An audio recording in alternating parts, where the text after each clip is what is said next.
Okay, let's do a clap again one more time. Oh no! That's fine. Okay, 1, 2, 3. Yay! All right, we're live. Salamoto is also present today. Welcome. Today we have a guest, Aaron. So, the very first time you remember when we tried to record, you got called. Yeah. Is that a possibility today? No. No? Okay, sounds good. Oh, by the way, did we put our phones on silent? Just in case. So it doesn't start like... Aaron, Yes. is there anything that you would like to share with people about? I mean, now that you bring it up, I'm not really sure. I mean, Put you on the spot? no, I mean, if you just asked me vaguely, I mean, I don't think there's any component of my life that I have intent to conceal. Okay. But I don't have anything in particular I feel the need to tell people. It's everything's of equal priority. Okay. So we can talk about pretty much anything. Well, we can talk about. Well, is your podcast is Bay Vibes, Yes. and it's just. Is it about the people of the Bay? Yes. Is it about the places? Is it about the shoes they wear? Is it about? It's about Shoes of the world. the vibes of the Bay and people that come to the Bay, the kind of people, their stories. So we shouldn't talk about international events. I mean, we can talk about anything, really. Whatever tickles your fancy is interesting, right? Okay. Because they're well, unique people and they have different subjects, different topics, and different topics of interest. For instance, you're interested in fixing bikes, right? Well, yeah. I can do that. It's like the Today we were putting mudguard on my bicycle. Mudguard. it's the most difficult and technical task you can do on a bike. Mudguard. Okay. Like the things that there are pieces of plastic and aluminum that keep you from getting sprayed by water when you ride in the rain or on wet roads. And they're extremely difficult to fit properly all the time on any Even bike. though you buy proper parts for it, it's still hard to. Yeah, because they have to be a few millimeters away from the wheel, and bikes are all slightly different in terms of where different mounting positions are positioned relative to the wheel. So you end up having to, we had to cut we took some plastic packaging for some sockets, like hardware sockets, like wrench socket things, and we cut it up to make a mounting bracket, and that's just like that's very normal. Okay, so you actually have to cut into the aluminum and plastic. Well, we didn't. I had. This is a fender I had already previously installed on a bike, so I had already done the cutting to the fender itself. But I had to craft some additional things to add on to the fender so that it could actually get into the right position. But I think that bikes are pretty simple to work on compared to pretty much any other mechanical item that you encounter. It's just like mostly just comes down to dumping petrochemicals on everything. Okay. And then degreasers when you want to get the petrochemicals off when they get dirty, and bolting parts on that you order or buy at a store or something. It's like you don't really.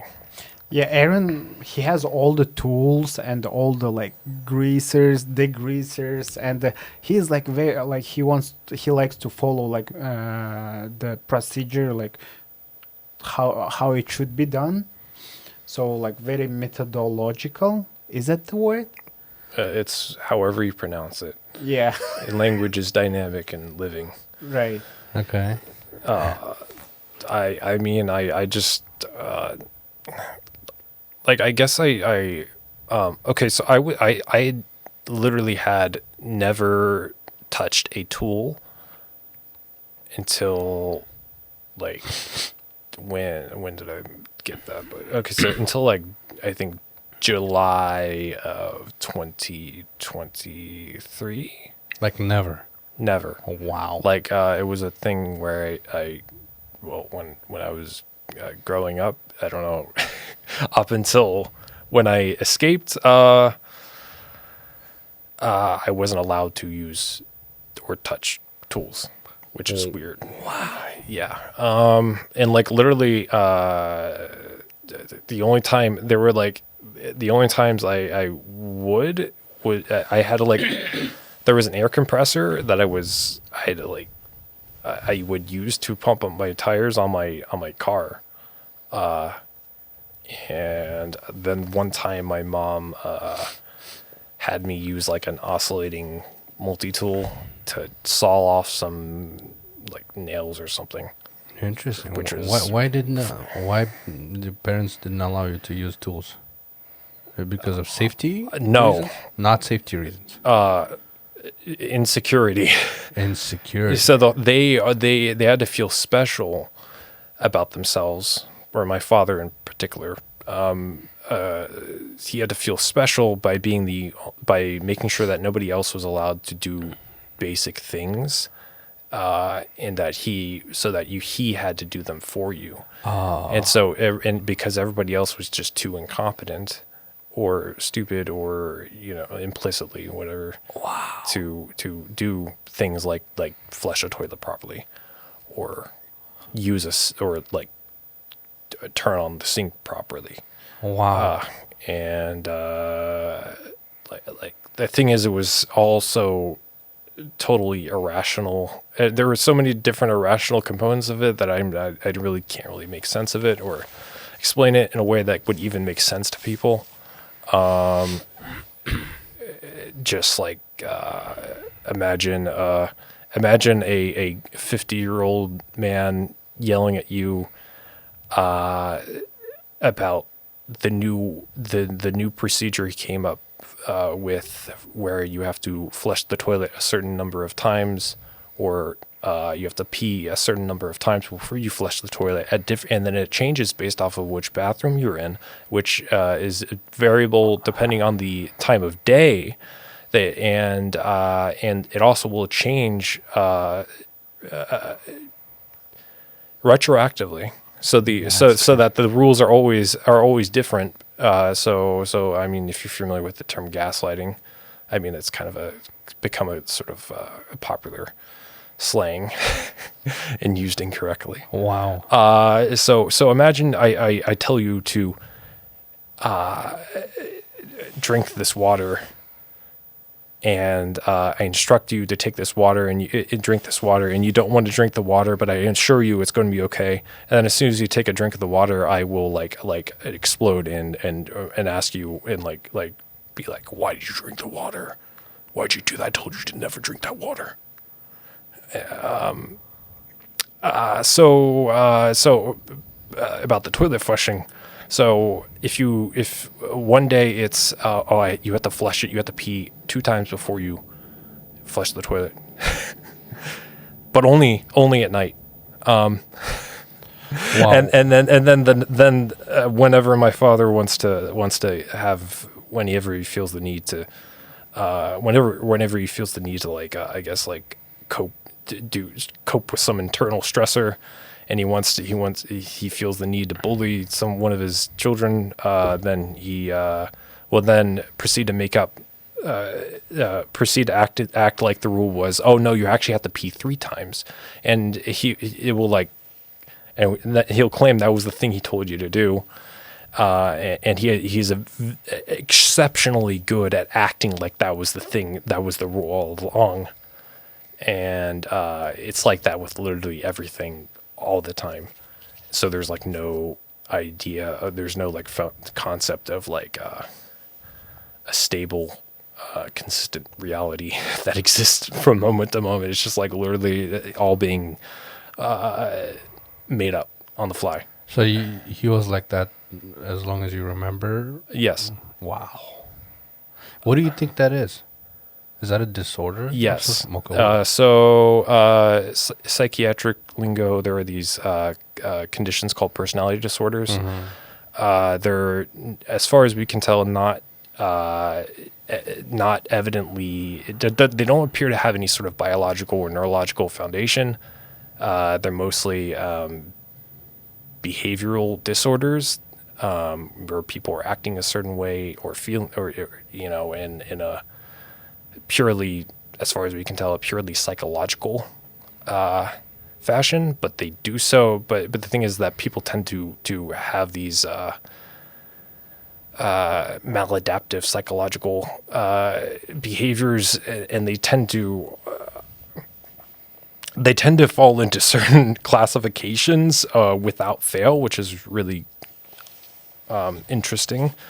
That sounds kind of abstract. So basically, if you've ever heard of borderline personality disorder, that's an example where people behave. These people who've never met each other, never spoken to each other, will spontaneously engage in a certain series of behaviors that are all fundamentally alike. And so, but my father probably actually had clinical narcissistic personality disorder. And which is, narcissism is again, it's the trendy thing, like with most psychiatric terms are sort of integrated into popular culture. Narcissism is sort of like a popular thing to throw around. Mostly, I think we have Donald Trump to thank for that, and he probably does have narcissistic personality disorder. But just the way he but it's like not. The thing is that I guess now the nation is sort of being subjected to a milder form of what like the children of every narcissist gets to enjoy, with the constantly changing. The tariffs are constantly changing. Like who knows what the new tariff on China is, and things that he did are. He'll kind of just nothing is ever. He never does anything wrong, and it's everybody else's fault. But I don't want to talk about politics or Trump because it's such a saturated subject. But it's impossible not to draw parallels. Okay, but do you follow politics? Yeah, quite a bit. I just like I drive as part of my job as a medical delivery courier person, and I have like a thing about audio quality when I can't listen to music if the audio quality is just like exceptionally poor, like and the speaker systems in most cars just sound terrible. Like I'm like, and it really bothers me when I try to listen to a piece of music that I have come to know through I guess better.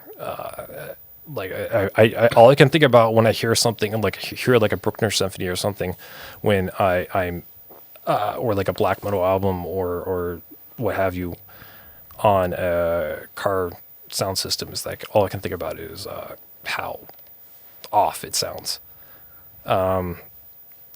which so I listen to podcasts. Basically.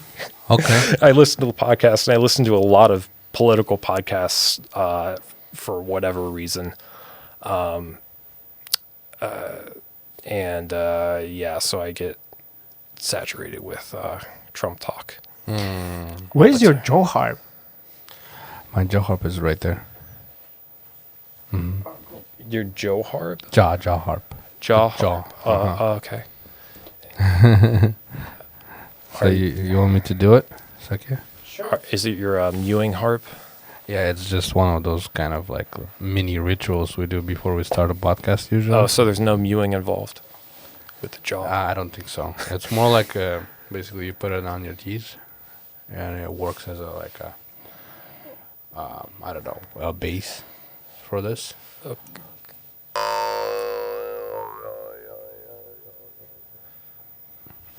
It's one of those like in the cartoons you get those.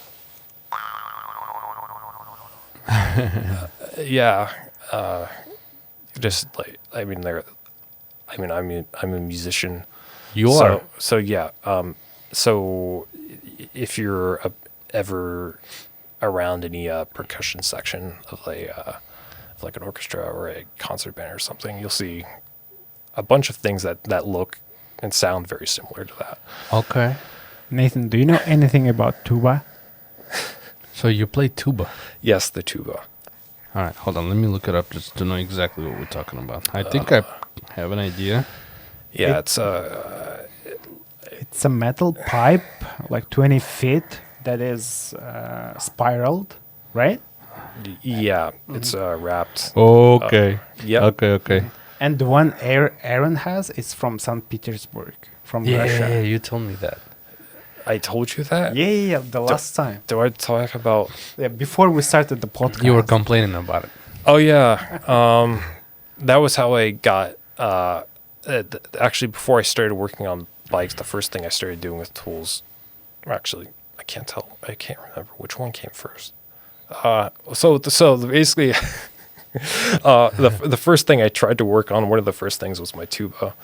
Since it was... I got it in like... it was the nicest thing my parents ever did for me. They got me a tuba in 2013.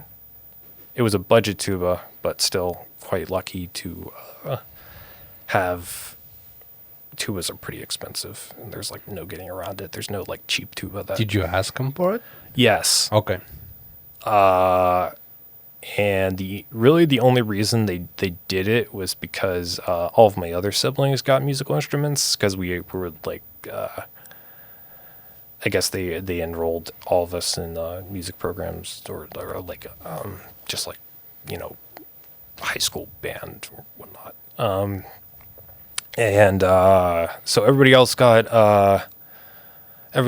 like they bought them instruments, and so I guess I ended up getting one eventually after like years of begging, essentially.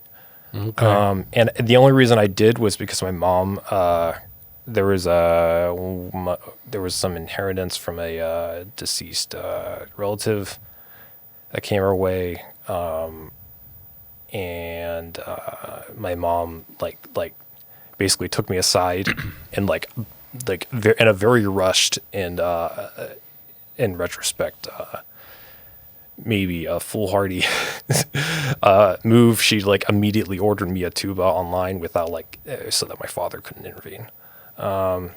And that was it. Okay. Do you still play? Yes.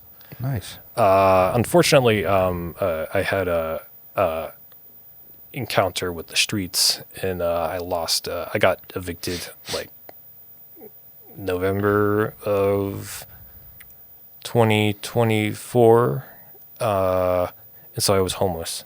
For how long? There are stages of levels of homelessness. I was like genuinely homeless from like December of 2024 to March of 2025. Wow. And then like I at that point I managed to get into an Airbnb of one sort or another, and I sort of just jumped around places, Airbnbs, but at least like I wasn't sleeping in a park, in Menlo Park specifically, in what the city of Menlo Park, but the park was Burgess Park. Did you meet another like homeless people? A lot of them. Did you hang out with them? That's hang out was a strong word. Like intentionally associate with them, no. People are unhoused or homeless because they have issues. Mm-hmm. I mean, I have issues. I've like some serious psychiatric issues from the way I grew up, but I also have like autoimmune problems and other stuff that sort of incapacitates me to one degree or another, and that's why it makes it difficult to hold down a job. So that's why I was homeless. But other people are homeless because oftentimes people are homeless because they are unable to be housed effectively. Unable to be housed in a way that is not like a massive like that. I don't know. It's very, very difficult to speak politely about this subject without being like politically incorrect or offensive. Drugs? Like, yeah, I mean, like if you give people like if you give them a room to stay in, like SF does like SROs, like single room occupancy, which is basically like you have a bedroom, might have a sink in it, maybe. It's like a shelter type of situation. Yes, some say that, you know, like those homeless people, they keep them like barely alive to like make money. Like there are like some businesses like involved that, you know, like for example, like the housing that Azamat had in San Francisco, like the landlord just rented out for like homeless people because like city was paying for the whole floor of that hotel or something, of that like facility. Yeah, that's called an SRO. If it's a hotel, usually they're like converted hotels. Yeah. And they're like you get basically a room to sleep in, and then you have like each floor has like communal bathrooms with showers in them and whatnot. And have you had experience living in those? yeah, that's I mean, like that was before I became homeless. That was where I got evicted from. There was a SRO in Oakland. It's on 15th Street. I think is it like doxing if I name them? I don't know, man. Okay, well, they were in a class action lawsuit, so maybe I should advise people against living at the Claridge Hotel. Okay. Question is, what does it take to get evicted from that kind of place? Well, I lost my job and could not get a new one. And that's the requirement? You have to have a job? Well, you just have to be able to pay rent. Okay. So in Oakland, I think the SROs and SF are subsidized, meaning they don't have to pay rent, or they have like a very, very minimal rent.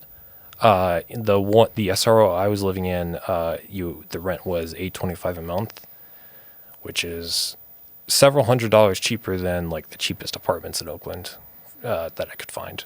But I'm like very bad at finding like places to rent. So,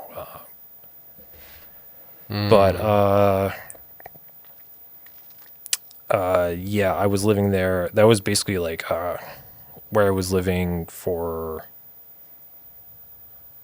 over a year beforehand, and it was like it was terrible. I'm being serious. I downloaded this app called Citizen to like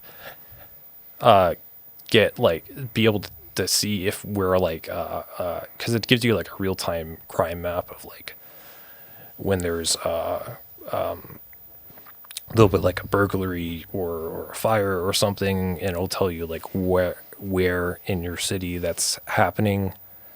And if there's like a shooting, you can know to avoid that area. But like surprisingly, not many shootings happened in Oakland that when I was there. So, anyway, it kind of like they gave me a notification being like, tap here to see sex offenders in your area. And like I realized that it showed like a blurred out face that you would need to like, that was like you're supposed to pay to be able to see, because it's like part of the Citizens premium app Subscription or something. Yeah, the subscription service they offer. And I recognized, I was like, hey, that's my neighbor.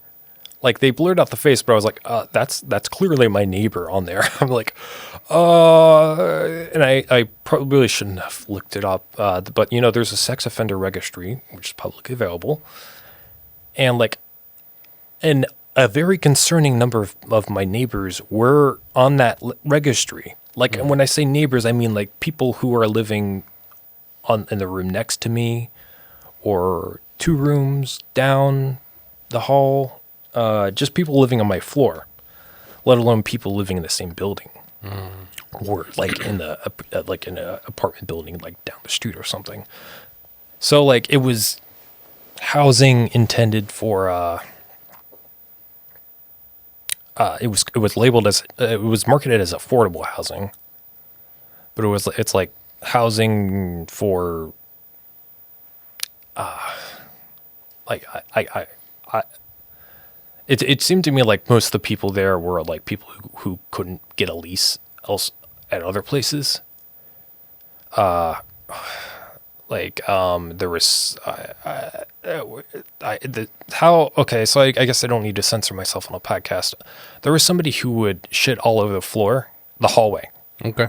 Repeatedly. Wow. Like sometimes at one point it was daily. They would literally, and it wouldn't just be like in one spot. They would leave a trail that literally went down the entire hallway. That's crazy. And you would just step outside. You would just like open your door, and there would be a trail of shit running through the entire floor. And there were roaches that there was a horrific roach infestation, which makes it sound as if it was like a single incident, but no, I mean like it was like the whole place was crawling with like literally the whole place was crawling. They were crawling on the building, so the outside of the building and inside the building and inside the walls, and they would get you into your room one way or another. But there were at least 2 types of cockroaches. There were American cockroaches and German cockroaches. One time, they formed an actual conga line into my room, where they were crawling up the side of the building, and it turns out like the windows there were not like properly sealed, so that there were small gaps on the outside of the building where they could crawl into like in these crevices, and make their way into your room from the outside. And once one of them figured it out, suddenly, they leave pheromone trails to communicate to the others. And so they were literally coming in a line along the same path that one cockroach found. And there were giant, the big American cockroaches. And they were They were marching into your room? Yeah. They were coming along the ceiling. Like they were crawling in, and then they were crawling upside down on the ceiling. And I realized when this happened, I realized because it was like in the middle of the night, and I was like, now normally they didn't crawl on my bed, but these guys, they were crawling on me, while I was trying to sleep, and I was like, oh, because I had like a platform bed. to get myself, and I had like greased the I guess like legs of the bed frame, so quite liberally, with like heavy duty like calcium sulfonate industrial grease, marine grease, and in the there, and so these guys were I had taken some precautions against this from happening normally, but yeah, that was just one time, and yeah, I tried to like seal off as best I could my room with duct tape, but like they would also crawl under the doors, and like I think I managed to seal off any cracks in the walls that they could crawl through, but like once they get into your place, it's like they lay eggs, and then Yep. they just they're there, like you will never be able to stay on top of them, because again, as soon as you manage to like eradicate them, because these guys had also formed an immunity to like the standard insecticides, like the ortho home defense, I forget the name of the chrysanthemum derivative they use as a active ingredient, but they were literally, you could literally spray them with this stuff, which is supposed to be like residual and be powerful enough so that like after it dries, it will kill them if they just walk over the area it's applied to. But you could literally spray these guys with several sprays of this insecticide, and they would like not be affected. Like, but Wow. yeah, that's just like That's so crazy. yeah. This is just like, I don't want to get hung up on this SRO. And what about like German cockroaches? The German cockroaches are like the sort of like the indoor variety. Oh, So okay. American cockroaches tend to live outside and nest outside and then migrate indoors. German cockroaches will form their nests indoors. So the German cockroaches were usually the ones that are crawling under the door. Okay. And yeah, Wow. yeah, they could, as soon as I just could not. I mean, like I would like sometimes at night I would just like go out into the hallway, and the best thing to defeat or kill cockroaches that are immune to common insecticides is with soapy water, it turns out, because it disrupts the surface tension of their of like their mucous membranes or whatever, so they end up effectively suffocating if they come to contact with soapy water. Wow. Cool.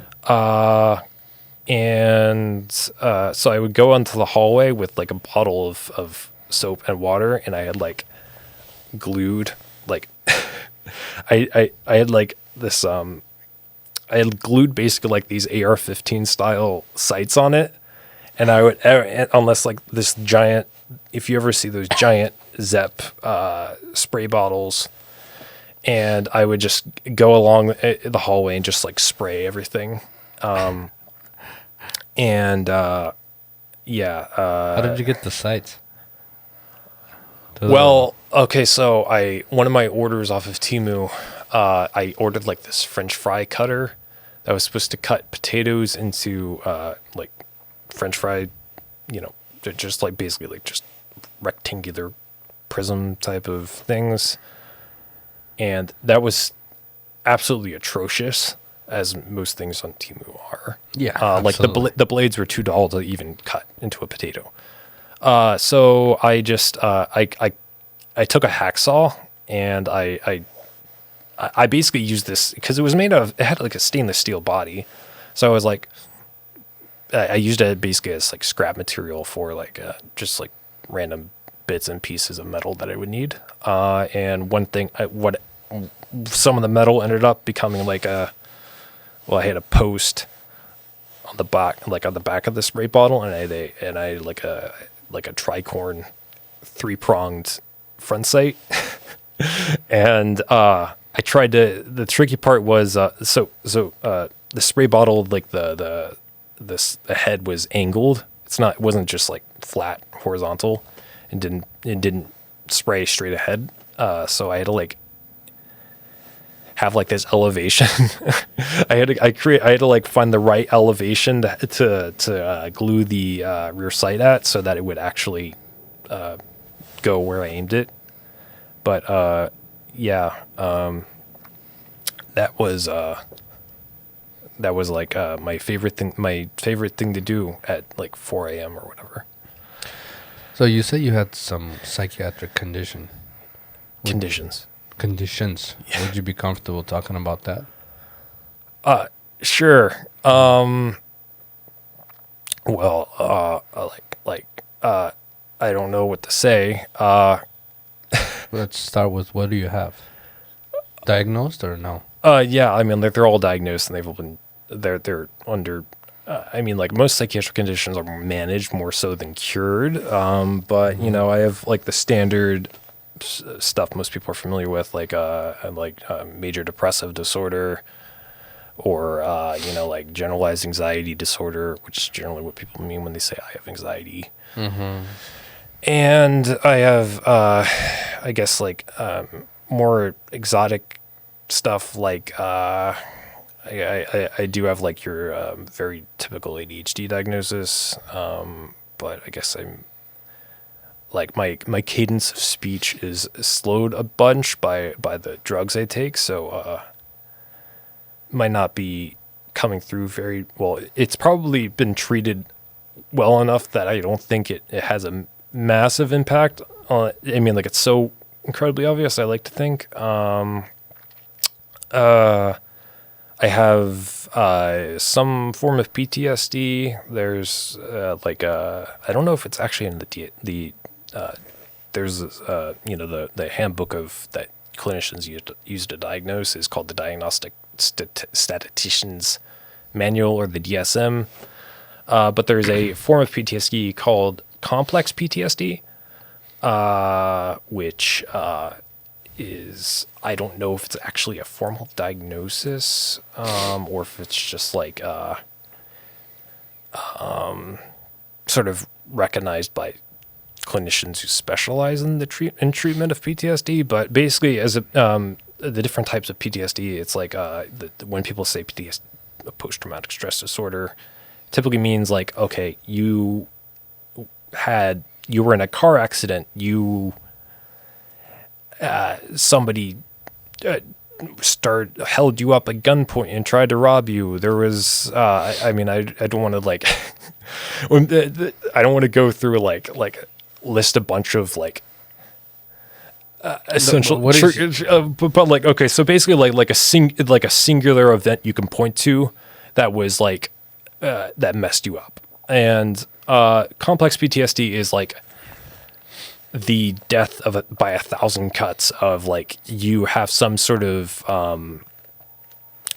generalized experience that is powerful enough to impact you on like some sort of neuropsychological level, but repeated often enough that you can't really point to any particular instance of it.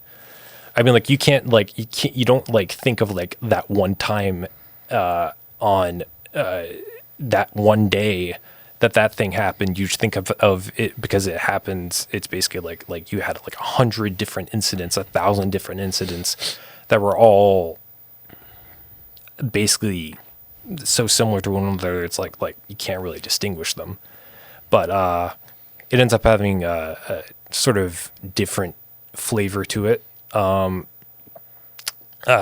probably have I probably, the fun part is I think I believe I have actually both normal vanilla PTSD and complex PTSD.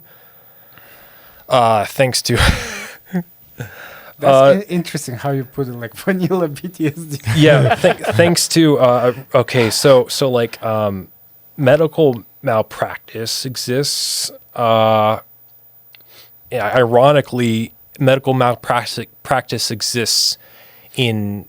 Oh, I mean, like, so psychiatric hospitals are terrible, like universally, like You've been to those? Yes. I've been to the several different types. I wasn't supposed to go to what you would call an inpatient facility, which is like the one most people think of. It's the one. It's the one where you sleep at the psychiatric ward hospital, and the one where they Do they isolate you? no. No. Okay. They don't typically do that. No, they do actually do the opposite. Where everybody is in basically like you basically have like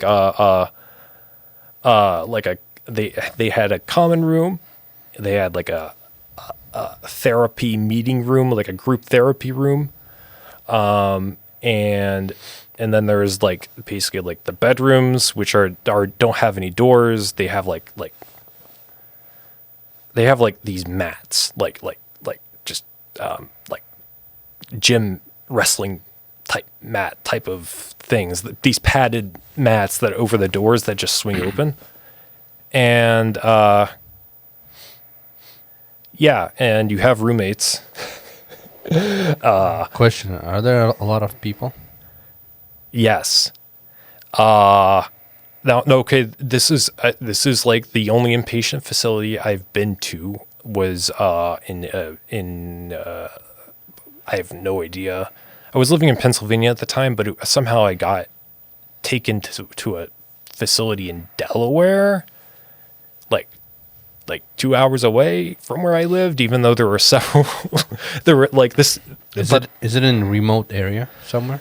Not really. Okay. Like the thing is like most hospitals probably have a psychiatric ward clinic of some sort. But like this place I was going to I was at was like predatory. like genuinely illegal things all everywhere, and like so as far That as is done by the Staff. patients? Oh, by the staff. no, the patients were the victims. So Wow. yeah, so as far as I can tell, there are laws about like what kind of drugs you can administer and how you're allowed to administer them, in the sense that you're not allowed to use like certain drugs for certain purposes, and you're not allowed to use antipsychotics specifically to control and sedate patients. It's called chemical restraint, where you basically drug somebody into a state where they don't cause any problems, meaning like they're just too like blanked out to, create any sort of conflict with staff or other patients, and you're not allowed to do that. You're not allowed to do that. You're not supposed to be able to do that anymore in most places. So in order to get around that, they diagnosed patients with bipolar disorder, which is a psychotic disorder. Most people don't realize that.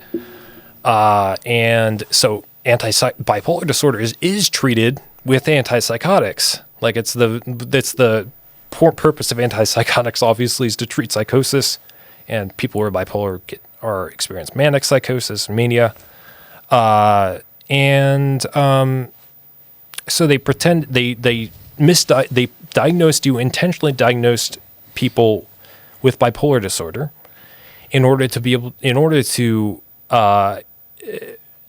make it seem as if they were giving them antipsychotics for legitimate medical purpose, but in reality, they were doing it in order to, sedate them.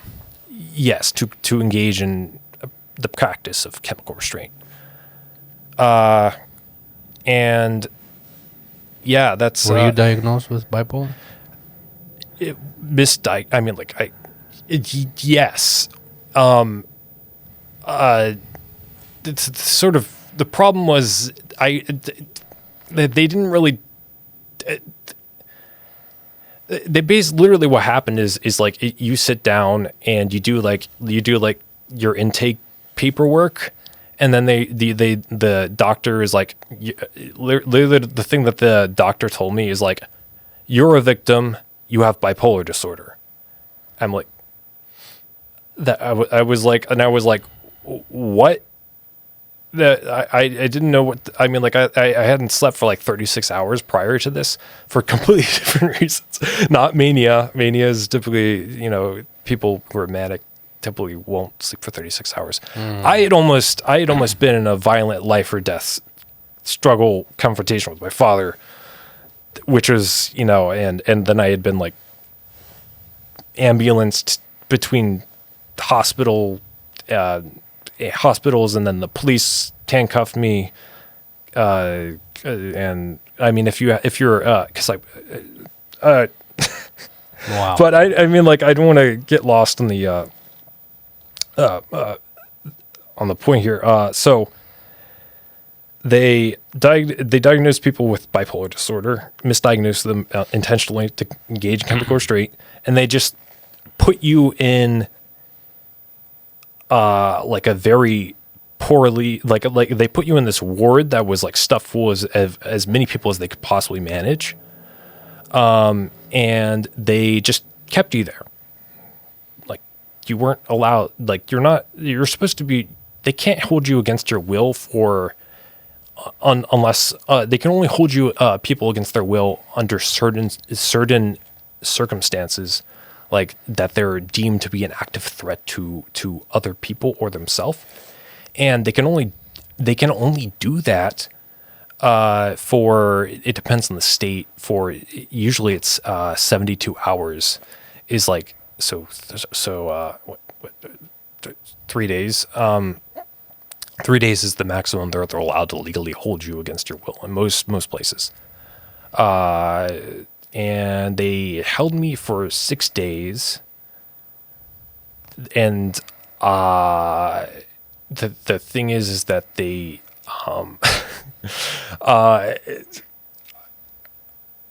okay, so another medical condition. I have some autoimmune problems. I basically like. I have I'm allergic to so many different foods that all I can eat are like potatoes, basically.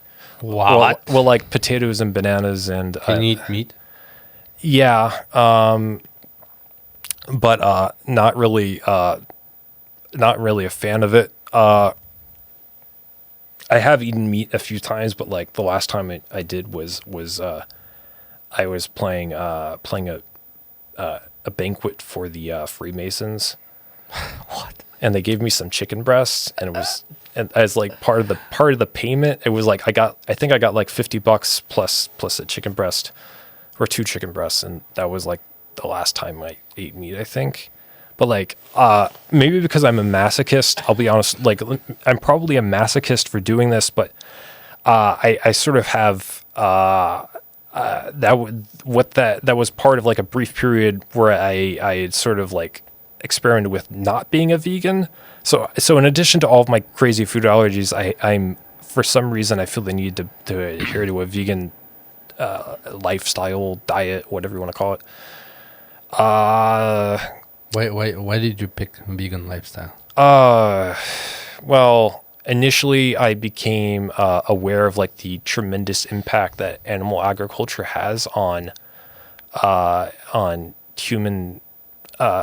human-induced climate change. Like it's I believe it's a larger contributor to carbon or CH4. global greenhouse gas emissions than the entirety of like transportation, like the transport sector, like basically like the like cars and trucks and trains and ships and whatnot. They contribute less to global warming than animal agriculture. So like raising pigs, chickens, and the like. Beef. So Especially beef, right? I don't really. It really depends. Okay. It really depends a lot on how you raise the animal. I think that you won't really get straight statistics on this because the meat industry is kind of very good at lobbying and very good at funding studies which say good things about them. Interesting. But when it comes to veganism, right? I've heard there are some things when you grow these, I don't know, avocados and stuff. They also have some stuff like they do like pesticides and whatnot that kind of affect the climate as well. Well, the thing is that most animals in the U.S. they don't eat like grass or anything. They eat corn and soy and things which most definitely have pesticides in them. I need to pee. Okay. Sounds good. Can you edit that out? No worries. Let's pause this. I will. I think we're on veganism. Yeah. Okay. So, wait. We're talking about. You said something about avocados. Yeah, I just heard about like this, like even like the agriculture of like growing vegetables is also kind of harmful too. Yeah, like when they, like the, for example, the milk, right? Like vegans, they don't drink milk, so they will drink soy milk or like almond milk, right? And for the almond milk, there will be like lots of bees dying, and like those kind of stuff. Yeah. Right? Yeah. I mean, I don't really get the whole plant milk thing. Because I don't do plant milks. I don't do normal milk or the cow's milk. What is your diet consist of? Potatoes and primarily? bananas. Okay, so usually it's like bananas mixed with like weird protein powders. Okay. And then they're vegan protein powders. yeah. So it's like my favorite ones are pea protein powders, and then sunflower seed protein, and then pumpkin seed protein. Those are like my mainstays, I would say. But like if you mix them with frozen bananas, along with like a concerning amount of sucralose, which is Splenda basically, they become like, you could basically make like a giant bowl of something that's probably tastes like ice cream without like I guess it doesn't really have the same like mouthfeel that like the cream and fat of ice cream gives you. So it's not quite as addictive, but like it still tastes like unreasonably good. Do you miss ice cream? No. Okay. And the yerba tea. Yeah, I drink a ton of yerba mate because like I should drink it now. yeah, I'm trying to, I promised my psychiatrist was like trying to get me to drink my caffeine earlier so I can actually sleep. Yeah. Okay. Yeah. Wow. But veganism. Oh, so the plant, I mean, like you have to, yes. All those criticisms of avocados, almonds, everything requires intensive amounts of pesticides. You have to till the soil, which causes massive topsoil erosion. You have to, they require an enormous amount of water. But the thing is that there are these in ecology. Are something called trophic levels, which basically in as it relates to this subject. So basically, you have to, in order to get 1 calorie. Basically, you're just choosing less evil, right? Yeah, I mean, like, but like, in order to get 1 calorie of meat, you need 10 calories of feed. roughly, like hypothetically. I mean, like I think many animals we farm are quite efficient at allocating energy in the form of muscle tissue or meat and fat. So it's less than that. It's like maybe like 8 or 9, depending. But whatever way you go at it, you end up having to feed 10 calories, 8 to 10 calories of whatever you're feeding to your livestock to get 1 calorie of beef, chicken, pork, what have you. So however many gallons of water you're using for farming, however many pesticides you're using, whatever you're doing, you're going to need roughly 10 times as much of whatever that is to feed to raise an animal and then consume that animal versus consuming the plant matter directly. Okay. So it's like the reason that animal like meat and dairy and eggs are affordable in modern day America is, or I guess normally historically have been more affordable in modern day America. Gotcha. Egg shortages aside, When did you start being a vegan? when I was 16. Wow. And ever since you're a vegan? Oh yeah. Basically, I became. Well, I talked about like climate change and. Yeah. Okay, so I was on like this huge environmental kick around that time, Okay. or like my like I guess like anti-consumption, like minimizing my impact on the world in a negative way kind of thing, where I just like would like refuse to buy anything new, basically just like not like just starting to like salvage the world around me to fit my purposes rather than I don't know, buy anything, trying to buy something that was actually like fit for purpose.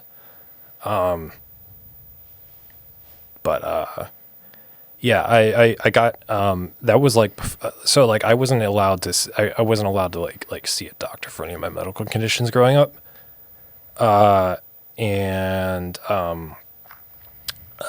So but basically once I was able to, that kind of went out the window because like the amount of plastic I go through for like my medications is insane.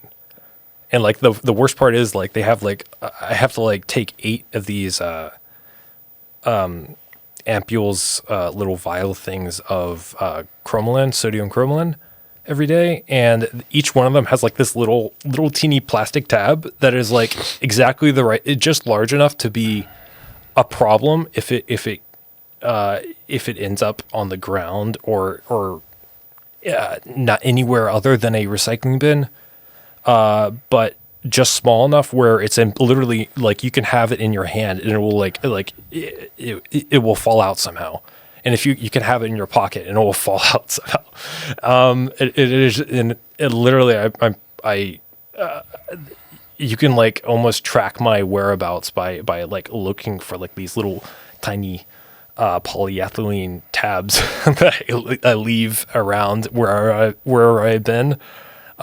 So I try my best not to, but like I'm probably not very good environmentalist at this point because just because of the medical wastage and rate, but like But the medical stuff is not by choice, right? no, well, I mean, I guess like Technically, you can refuse taking those medications, right? I mean, yeah, there is free will goes a lot further than most people would use the idea of I could technically choose to refuse this thing. I mean, like most people would define my medical consumption as need. If anything, like I'm not consuming enough drugs. Let's say you stop drinking taking your medications. What'll happen, and how fast? It depends. Like the stuff for autoimmune and allergies. Probably not that much until I actually come into contact with something I'm allergic to, which is pretty much inevitable. Because like I'm allergic to I oftentimes will spontaneously develop allergies to. Like I was allergic to a watch band. I became allergic to it. I think through like you can develop like allergies to various metals. Through exposure to them? Yeah, through repeated exposure oftentimes. And so I started I just randomly started breaking out in like dermatitis on my wrist because of some watch band I had. So because the metal buckle was in contact with my wrist. So like just, like random laundry detergents probably sometimes have things in them.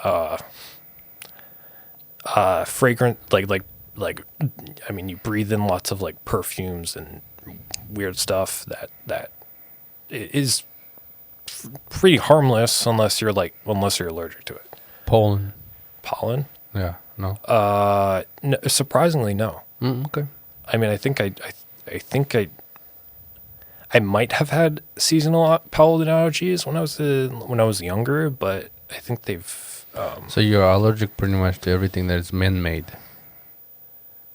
Well, and I mean, I wouldn't put it like that. I would say I'm allergic to everything natural. Oh, natural. Yeah. It's like my most severe allergies are to foods for the most part. It's just like the it's easier to avoid foods than it is to avoid breathing in something you're allergic to. So, is there food that you miss eating but you have allergies to? No. Interesting. So you're not that maybe rice attached to food. Okay. Like white jasmine rice. That was like crack. But you have allergies to it? Yeah, I don't know. I mean, I don't know why. Yes, I have allergies. I don't know why I developed it. It was in September of 2019. Suddenly, I would develop like the most absurdly painful migraines, or just the most absurdly painful experiences I've ever had. Were these migraines that I got after eating rice, where I don't know if there was. It would literally feel as if my left eyeball, was attempting to exit my skull, and that I would ingest a whole assortment of various over-the-counter and possibly questionably illegal drugs to deal with the pain, like kratom. Okay, so when everything was legal. I mean, I'm just playing here.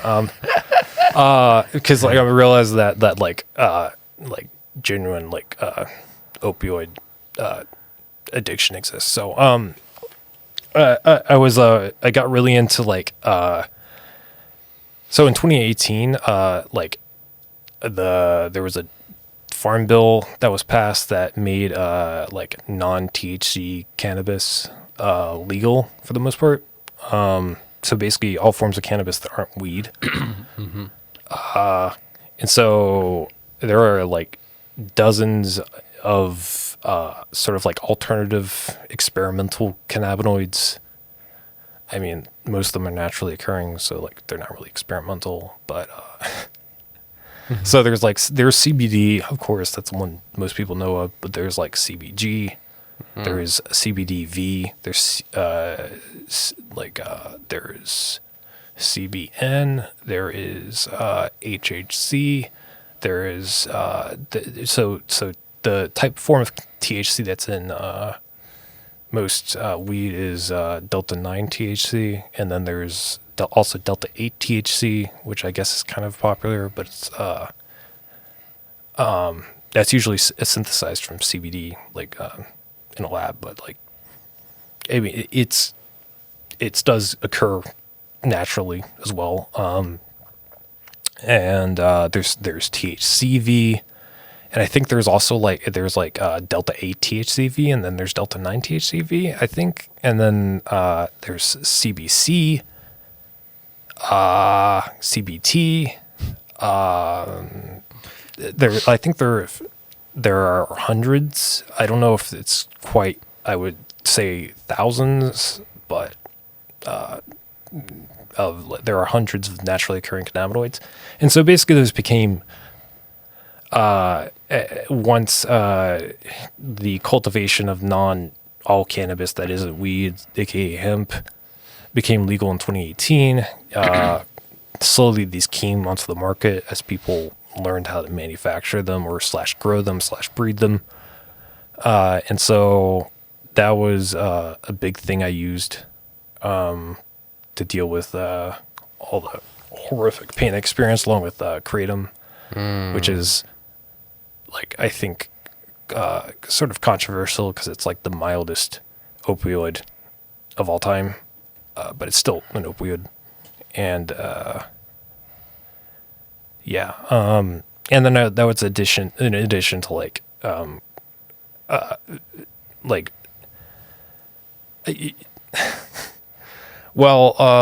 there's you can take a lot of Excedrin and still stay within the safe daily limits of Tylenol and aspirin intake. Is all I can say.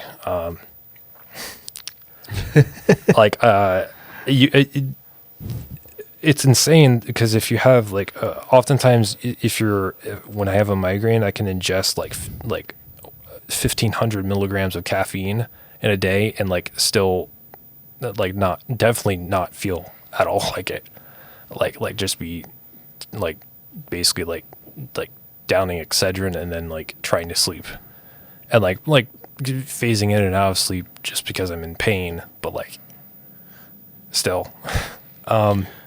What would you say your talents are?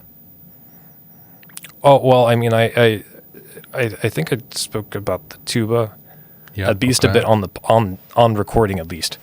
Mm-hmm. So I was sort of gearing up for some sort of professional tubist. Okay. Of playing of one sort or another. Do you have any recordings? Not with an ensemble that I'm of a high caliber by adult professional standards. When I was in high school, I was the best high school tuba player in Pennsylvania, maybe all of America. But wow. but the whole audition circuit for that sort of thing doesn't really. It's based off of a lottery for some reason. It's kind of messed up and not really fully merit based, and so you can't really judge past the state level. But I mean, I have recordings from ensembles I was in back then, from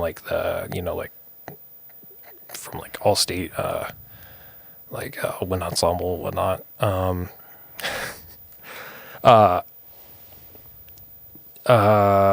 And I was part of a youth orchestra, and then there were some amateur recordings, audience recordings of me playing some with my I guess trio of trombonist friends. So you have a band? Well, I wouldn't call it the band in the way people say when they say they're in a death metal band or something. Yeah. But yeah. I mean, we were overqualified low brass players who most of, I think, the other people were also at the playing at the all-state level in different ensembles, because we kind of, again, like we liked playing in orchestras the most, but we couldn't always but like the way for some reason which ensemble you got to was based off a lottery, so it's kind of weird.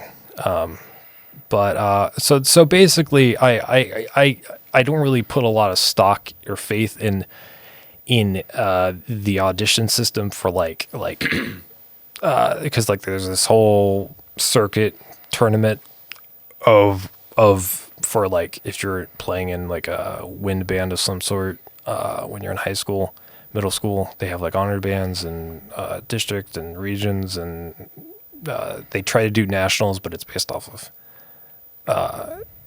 a lottery. But like so it's not really reliable enough an indicator to the point where you can say I am the best tubist or I'm the best at this instrument in this place. But yeah, I probably I have a lot of promise and potential, or I had. Gosh, that's the thing. I don't want to like the whole like I was like I could set up my life back then to basically just like I just had to go to school and I could not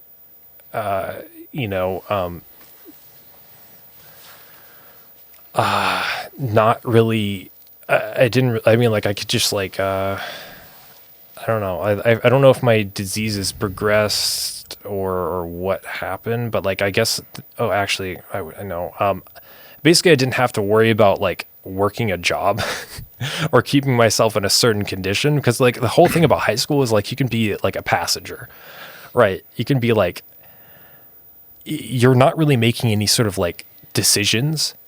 You're not really deciding what you're going to do with your time. You're just told to go to this class at this time and to just sit in a chair.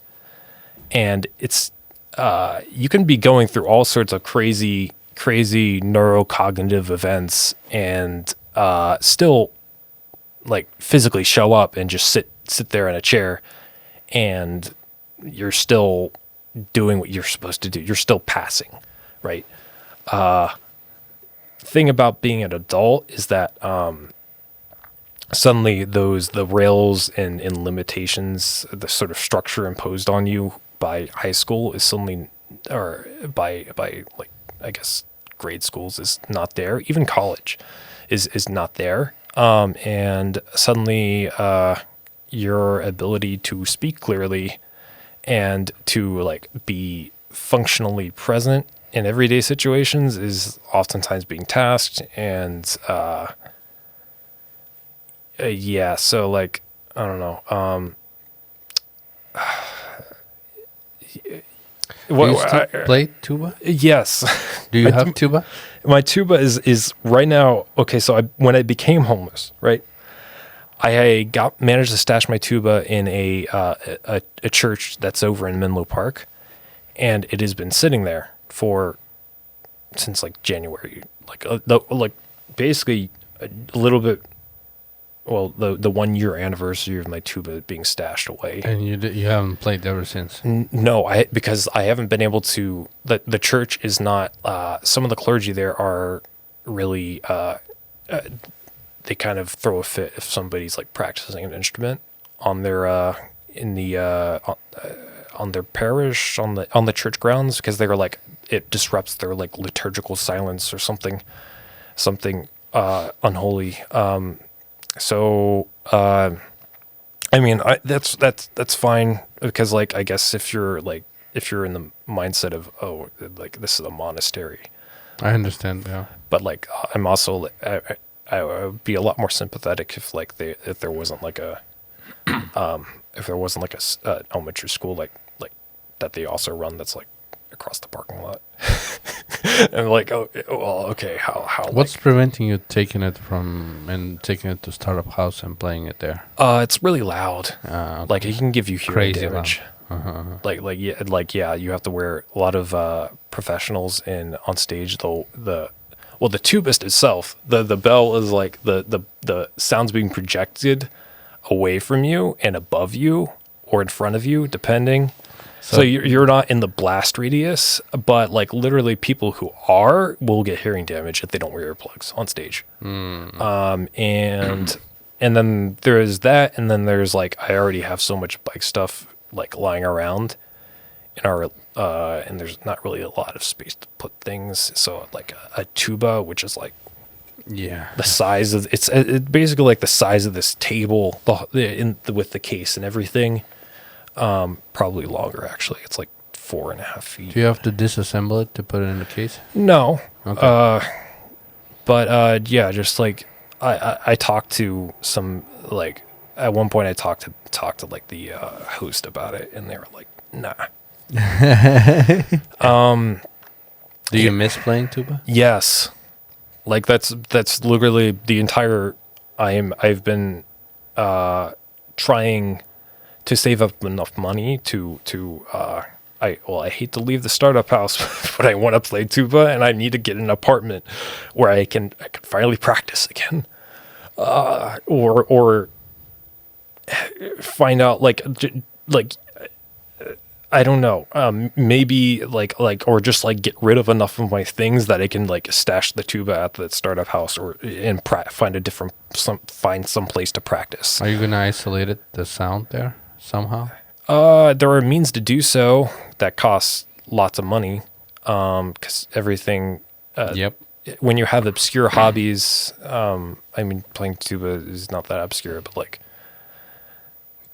Pretty obscure. Yeah, I mean, it costs a lot of money. The accessories for those hobbies inevitably end up costing insane amounts of money. Absolutely. So it's like if you wanted to get a practice mute for a tuba, it's like $200-300. And they're like these electronic practice mutes that I don't even know what inflation has made them priced at, but they're like $500 back a few years ago when I was actually investigating that sort of thing. But yeah, because that's like honestly that's like my whole life revolves around that, and I don't actually spend that much time practicing. To be honest, but it's like it's like the sort of purpose or mission or objective of what I do every day revolves around, constantly attempting to improve my playing and my ability and getting ready to tackle like a professional orchestra audition. Yeah, the issue is, I don't know. Now I recently turned 30 years old and I'm like, this is like, I was really certain when I was like 16, 18, 20 that I was like going to have, like my whole operation like at a much more advanced stage in terms of like my playing ability and like my readiness to tackle an audition. And yeah, really struggling with the demands and responsibilities of adult life, while and just like while also keeping the whole practice routine going. So, what are other ways except for church? You need to go to some like I don't know, musical place where like get into orchestra somehow, right? Like another question, like you said like tuba is like the big instrument. Is there like smaller versions of the tuba? For example, like the piano, they will have like the electric, like or like. Oh yeah, they make. I mean, they do make little travel tubas that fit in basically like they fit in the overhead compartment on an airline. But have you considered playing on the like smaller version of the tuba? If I mean like I don't have the like $1,000-$1,500 premium to drop on that right now. I mean like the amount of money it would cost is also it would also put me in a position like would give me like the security deposit on like an apartment or something. You'd rather go with that, right? Yeah. Because I've been, I have a bunch of debts that I've been paying down, and I have the only debt I still owe is to Jeff Bezos and Amazon. I have I got a credit card through them that I still owe money on. But other than that, I don't think I have. Depending on how, I might have some medical debts still floating around. Not really sure on that one. But yeah. So like, that's. Can you talk about the job you do? Oh yeah. I work for. I basically indirectly work for Stanford as a contractor. It's a company called. You don't have to call the company. What do you do? Oh, I deliver like medications and medical supplies and specimens, and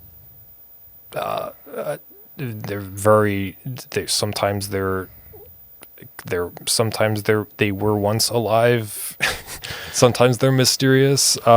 So like it's everything from like chemotherapy infusions for kids to that need to be delivered in like temperature controlled containers to directly to a patient's home if they're doing like at home infusions or at home chemotherapy. So there's that, and there's also like deliveries between like labs and hospitals where they give you mystery coolers with meaty, clunky things inside that really might be a dead baby or something. Yeah, like literally might actually be a dead baby, or in organs, or I told you the story about the ovaries in a jar. The contents is not disclosed, right, to you?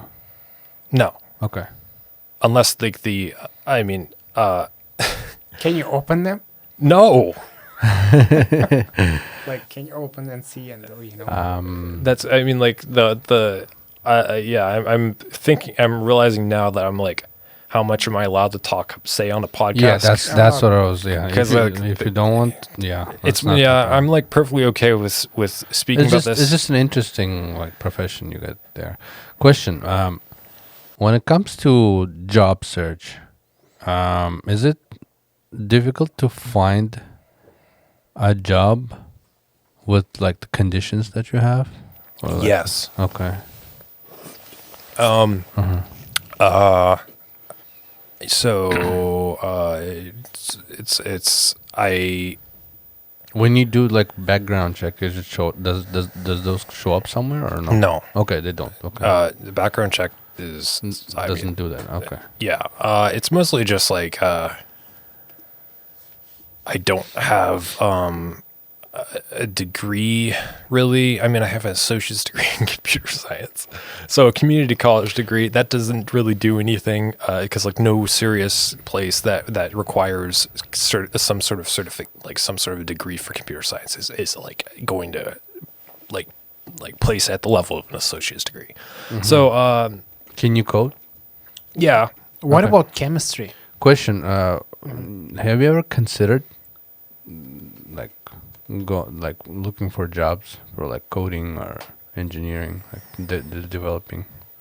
Yes, but that it's the thing is like you either for those kind of jobs, it's like you either applying to some place that is like very established and like a big company, and then they always require like degrees and certifications for that kind of stuff.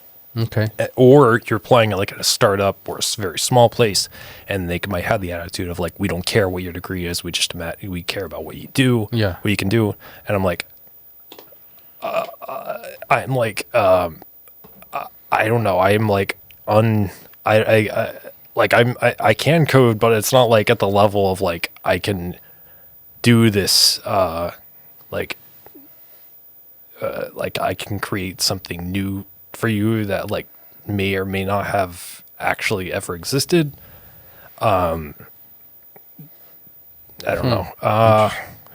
Yeah, I've been trying. My current intention was to go into a trade of some sort, maybe as and get an apprenticeship as like a plumber or something, because that seems like financially the most realistic route, or financially the most appropriate decision. Because unless I can land like a really good, like a better job with, or at least a better paying job without a degree, that seems like the best thing for me to do. And Have you ever heard about the QA engineers? QA engineers? Yeah. Well, is that one of the things where engineer is being used liberally? Yeah, like it's sort of like, Yeah. okay. Well, I'm aware of. I've thought about QA, and like I'm like, that would be, depending on what it is you're doing, it's like you're basically being paid to break something sometimes. It's the case of software, Pretty much. Yeah. or in the case of hardware, like inspecting things and it's very important. yeah, it is. And I just have like I've never actually looked specifically for. Okay. Like I'm terrible at job searching.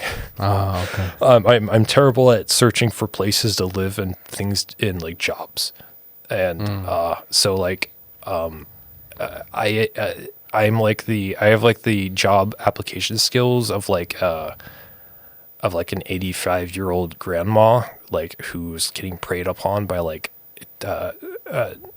phone scammers or whatever. I just end up applying to so many what I can only presume are fake job applications, and I end up getting just like crazy amount of fake job site spam,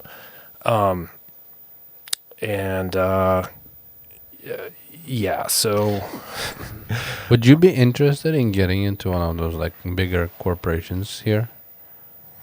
I mean, They pay good. yeah, I mean, usually, I would definitely be interested in that.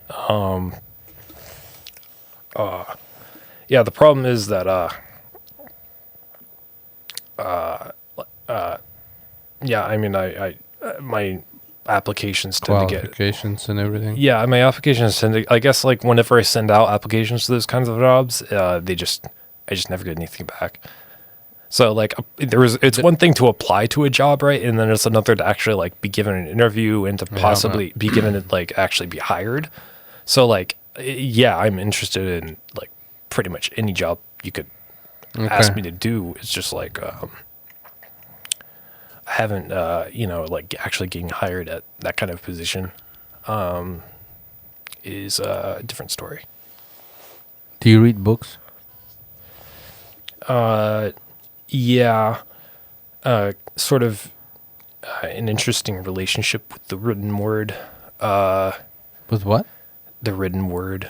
Okay, written word. So okay. I've like, I can never get into any sort of fiction, like which basically encompasses like pretty much everything that most normal people will read.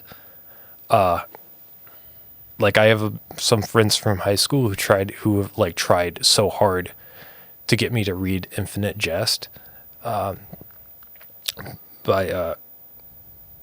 who's the bandana man, who the bandana guy who wrote. I can't. I don't. Do you know the book Infinite Jest? No. Okay. So So that's a fiction, right? yeah. It's a sort of like a hoity-toity, fancy postmodern. David Foster Wallace. Yeah, David Foster Wallace is the author. So he's sort of like, I guess like if you're amongst the intellectual elites our finest state schools. He's revered, at least so I surmise from what my friends say about him. Okay. But like I try to read fiction, but it's just like for some reason it just doesn't really interest me. A related note, I do have more psychiatric conditions. Yeah. So I am on the autism spectrum. And that's probably related to this because, like, just like lack of social imagination and like lack of ability to like, because a lot of fiction is like are character studies in one way or another, where it's like examining like a character's thoughts or their appearance or their feelings or their reaction to certain situations and the ups and downs of whatever conflict they're wading through. And to me, trying to like reconstruct that stuff in my head as I'm reading through it's typically lost on me. I see. So there's not really a lot to, there's oftentimes there's just like, it doesn't really do much for me. So What about nonfiction? Yes. I mostly do audiobooks right now, but, I do like lots of World War II history, especially, for some reason, like the Eastern Front of World War II is strangely interesting to me. Lots of like war memoirs and stuff like that. Right now I'm listening to an audiobook breaking down the controversies of Operation Anaconda, which was like basically it was a military action taken by I just started it, so like I forget which were they, I forget if they were SEALs or Green Berets, but like special forces operation in the mountains of Afghanistan in 2002. Which had involved like some controversies involving some guy like going like I don't know like what the term would be for like superhuman feat of like sustaining a crazy number of bullet wounds and then like going like full Rambo. Maybe I don't know if it's like hench mode or what you would call it, but there was a guy named I believe he was a Lieutenant John Chapman, who did some like performed some just wild feats of pain tolerance, bravery, and just like an impressive disregard for his own personal well-being.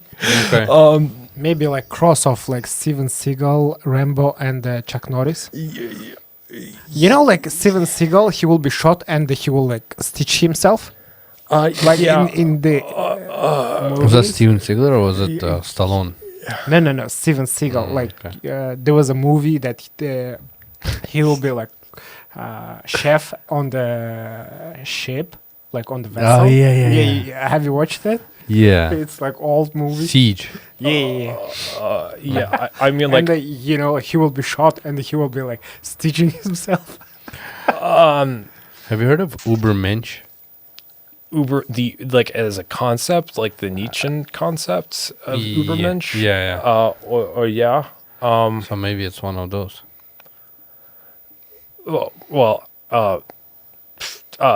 I mean, in the moment, yeah.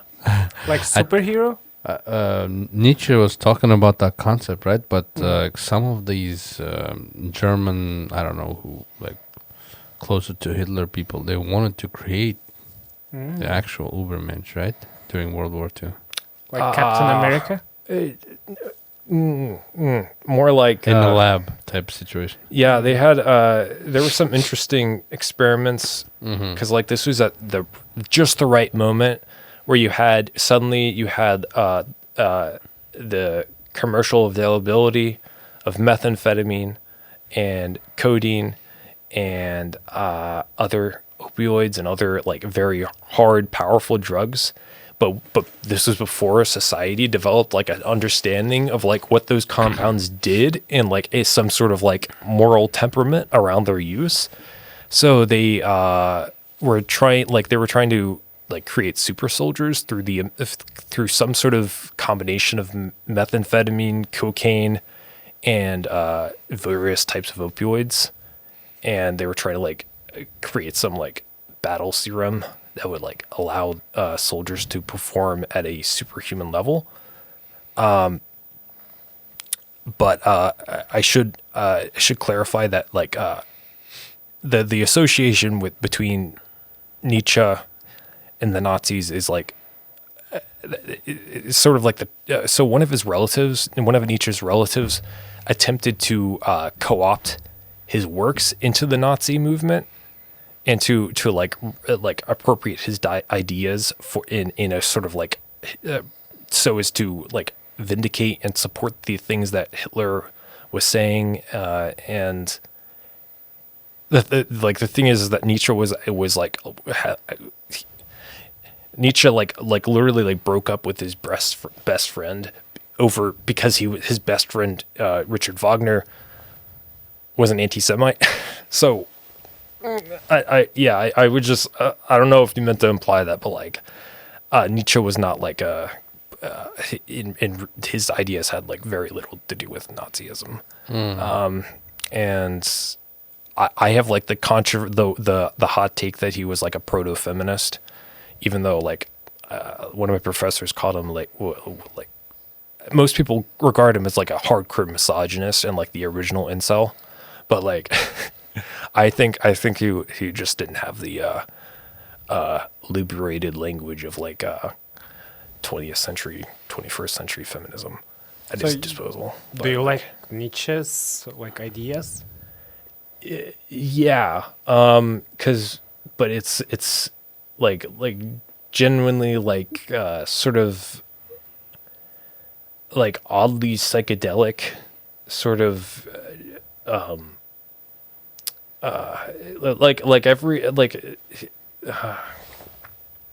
really like his ideas, but the thing is that he was like had this whole thing about how like he hated people who just like copied other people's not copied, but just like just sort of like swallowed other people's opinions and regurgitated them as if they were their own, and they're and I'm like, so like that's exactly what I do, and I'm like I feel like very called out and like I'm exactly the sort of person that Nietzsche hated, and I'm like I don't know how to feel about this. If you quote Nietzsche, that's okay. Yeah, I mean, yeah. I mean, like, he wouldn't probably mind. Yeah, I sort of like wish he was more like, as far as philosophers go, I wish he was more like viewed more like Hegel or like Kant, or like sort of like floating at the edge of public awareness, but like nobody like tried to like use them and turn them into like a pop culture icon or use them for like street cred. Because like Nietzsche is like the one philosopher that people were like name drop and be like to act like they're like they're deep or or have like or on. He was like a very depressing person, like ideas, right? I mean, he was probably bipolar, but like no depressing, no, not depressing. His whole point, his whole thing, his like overarching thing was that I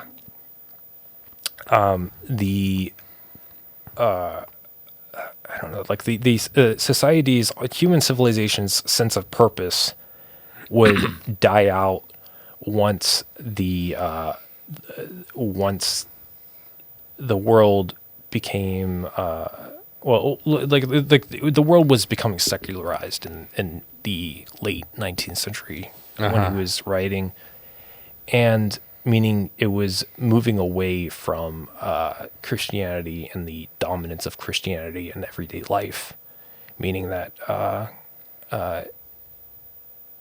so Nietzsche's overarching thesis was that there was some deep examination needed of life itself to find a sense of purpose, to motivate us once this like belief in God is as like once society's unwavering belief in God is starts to be weakened. Have you read like Viktor Frankl? I think he also have like similar ideas about like having like sense of purpose. Yeah, I mean he's largely, I wouldn't, he would probably identify a lot with, I don't know if he named it directly, Frankl, like named it directly or like referred directly to Nietzsche. The only thing I've read was like the first half of Man's Search for Meaning. So,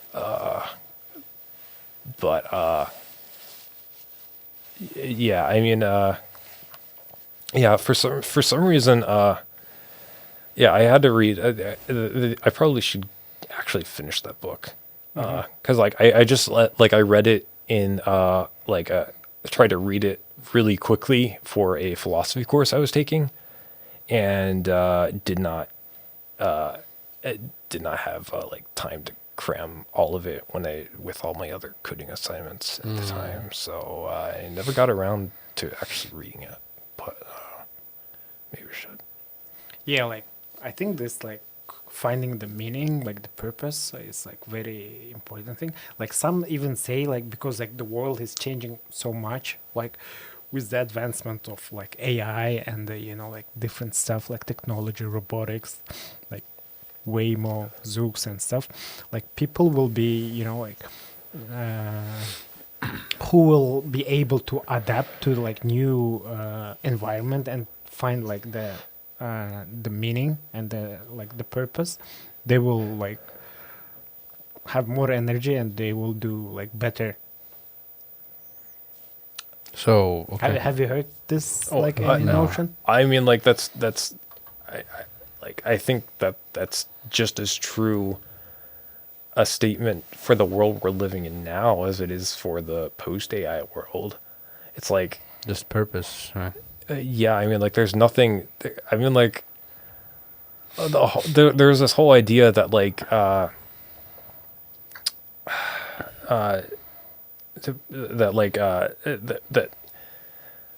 don't know. It's like there are people now who have no purpose in spite of having a job and working for a living, and there are people who have such have such I don't know.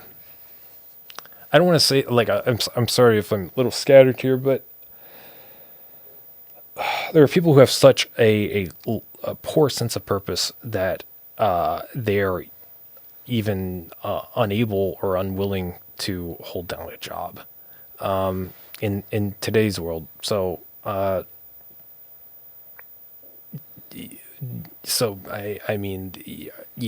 would say that a person's ability to find purpose is always advantageous, regardless of whatever technological development one finds oneself in the midst of. I can't really comment further. So, what do you think your purpose is? I tried to make my life about playing tuba really well. I'm still trying to do that. But right now it seems like my purpose is experimenting with drugs in the most wholesome, or maybe the least least destructive. illegal, the least destructive way possible. Because I still gotta, like, did you know that antihistamines you can take like 4 times the dosage that they tell you is the maximum dosage before it's actually the maximum recommended dosage. Wow. So like my one doctor was like trying to get me to take like four tablets of Allegra a day. Or wait, was it? Yeah, that was 4 tablets. It was 2 in the morning, 2 at night. But like it's crazy. But like the thing is, I haven't been able to take Allegra because like I'm allergic to all of it. But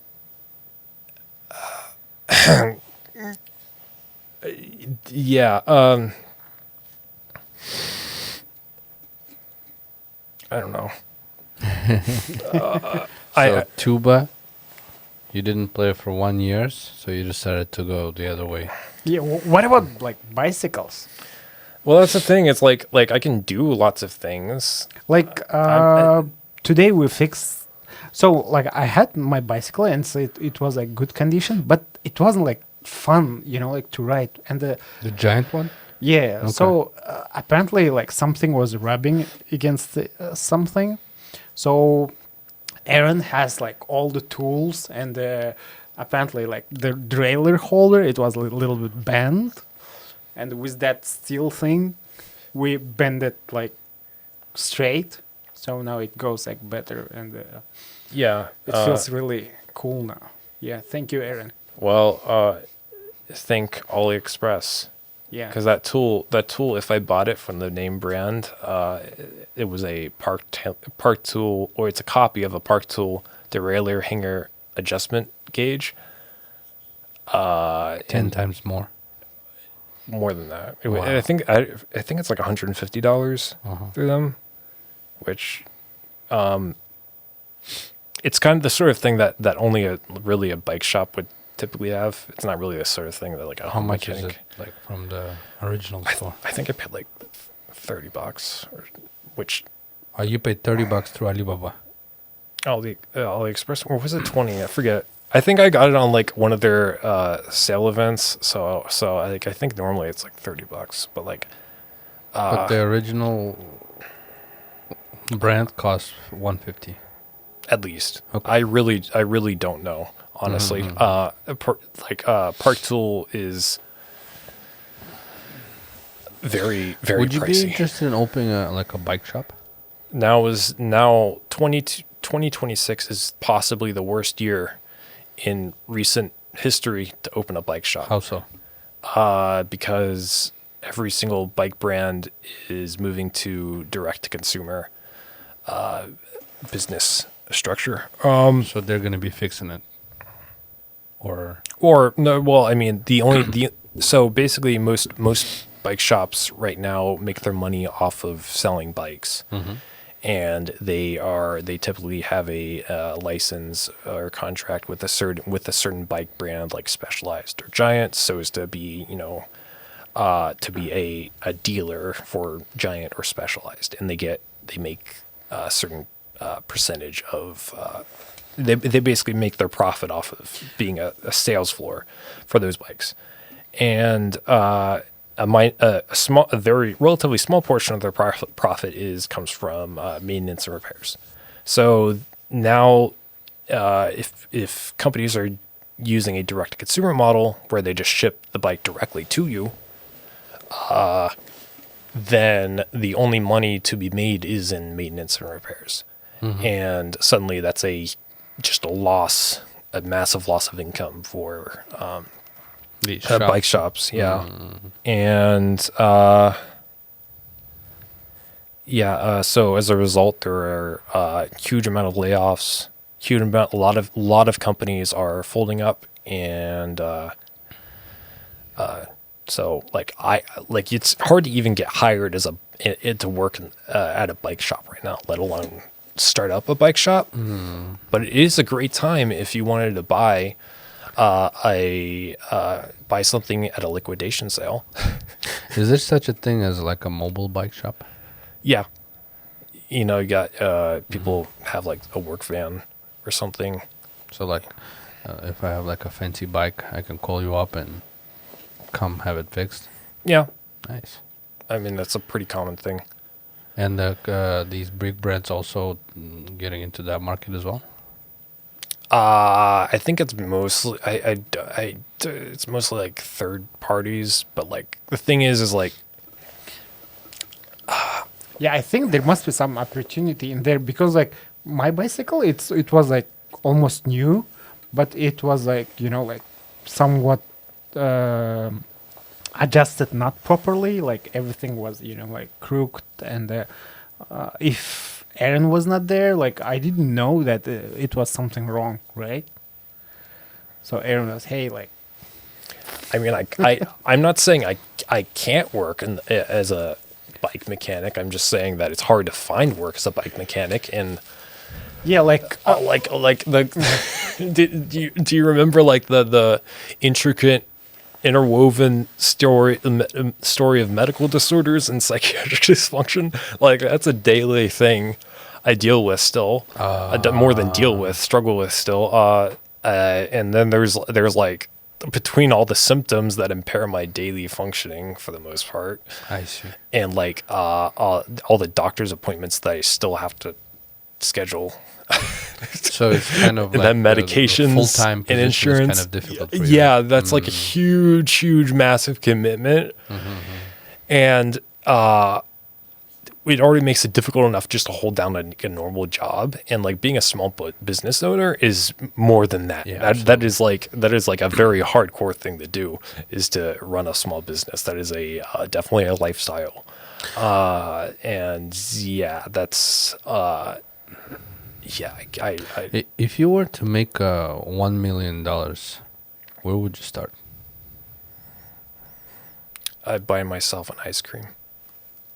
Ice cream, like ice cream shop.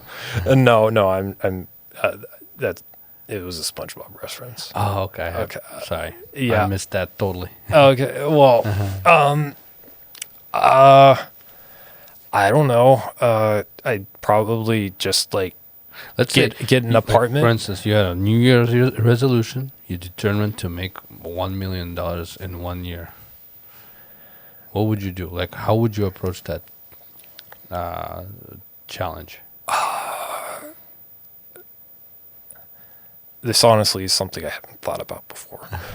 You haven't? No. Well, I mean, like I understand that, like with your methodical mind, I just want to pick your brain. Like, where would you start? Like, all right, you have a challenge. And like, all right, like, let's say either you will die or you have to make $1 million until next year. Well, if you're starting from like Zero. yeah, if you're actually starting from zero or near zero, What would you're you do? basically going to have to do like a high risk strategy in order to have a chance of doing that. Like, I don't know if there's any. God damn it! I need to pee. Yeah, okay. No problem. All right, let's finish it for today. yeah. Yeah. Okay. High risk strategy. That's the.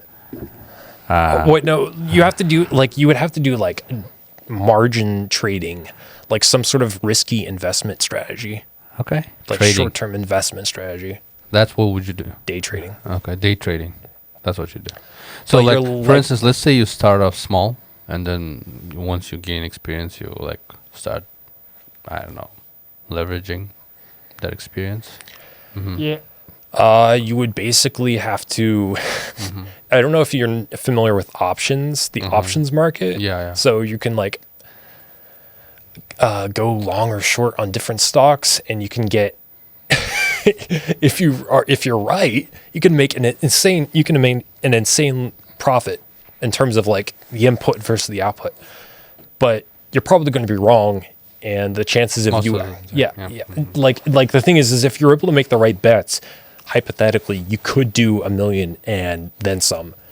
But the thing is, the likelihood of you being able to make those bets accurately without getting really any of them wrong is just really poor. Yeah, absolutely. All right. Thank you very much, Aaron, Thank you. Thank for you. the time. Thank you, Well, everybody. I'll see you around. All right. Cut.